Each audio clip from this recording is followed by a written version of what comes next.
সরকার নির্ধারিত নতুন অফিস সময়সূচির কারণে মেট্রো রেলেও চলাচল শুরু হয়েছে পরিবর্তিত সময়সূচি অনুযায়ী।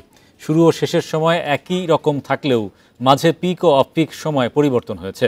তবে মেট্রো রেলে এখনও ছুটির আমেজ কাটেনি। অফিস আদালত খোলা হলেও সকালের সেই চিরচেনা ভিড় দেখা যায়নি। এখন জন্ম সনদ দিয়ে খোলো বিকাশ স্টুডেন্ট অ্যাকাউন্ট। নিজের বিকাশ নিজে কর।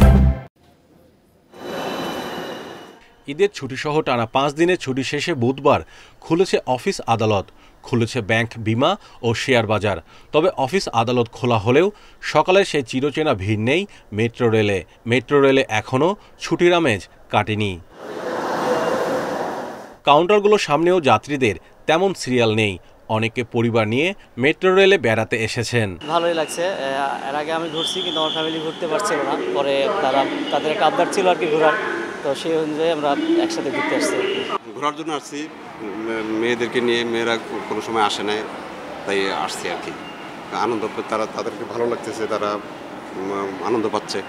সরকার নির্ধারিত নতুন অফিস সময়সূচির কারণে মেট্রো রেল চলাচলের পিক ও অফ পিক আওয়ারের সময় পরিবর্তন করা হয়েছে, যা বুধবার সকাল থেকেই কার্যকর হয়েছে।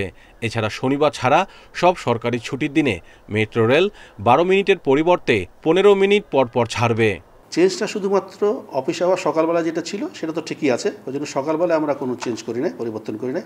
বিকালে যেহেতু অফিস আওয়ার 1 ঘন্টা পিছিয়ে গেছে, আমরা বিকালের হেডওয়েটা আমরা পরিবর্তন করেছি, অ্যাডজাস্ট করেছি অফিস আওয়ারের সঙ্গে রেখে, সামঞ্জস্য রেখে আর কি। সেখানে আমরা 8 মিনিট হেডওয়েটা বিকালবেলায় বেরিয়ে দিয়েছি, এবং সর্বশেষ হেডওয়ে যেটা 12 মিনিট ছিল সেটাকে 10 মিনিট করে আমরা অ্যাডজাস্ট করেছি, যাতে বিকালে যারা প্যাসেঞ্জার আসেন তারা কমফোর্টলি আসতে পারেন। দিনে 194 বার মেট্রো রেল যাওয়া আসা করলেও বুধবার থেকে 196 বার করবে। যেহেতু আমাদের হেডওয়েটা পিছিয়ে গেছে, অতএব ওদের জন্য চিন্তা করার কোনো দরকার নাই যে আমার 5টা ছুটি হয়ে গেছে, আগে 4টার সময় ছুটি হতো, আমি 5টার সময় যে আমি ট্রেন পাবো কি পাবো না, কিন্তু 5টার পরে এসে সেই একইভাবেই সে হেডওয়েতে ট্রেন পাবে। এবং ওনাদের সুবিধার জন্যই আমরা কিন্তু এটা পরিবর্তনটা করেছি, পিছন দিকে হেডওয়েটা বাড়িয়ে দিয়েছি। নতুন সময়সূচি কার্যকর হলেও আগের মতোই শুক্রবার সাপ্তাহিক বন্ধ থাকবে।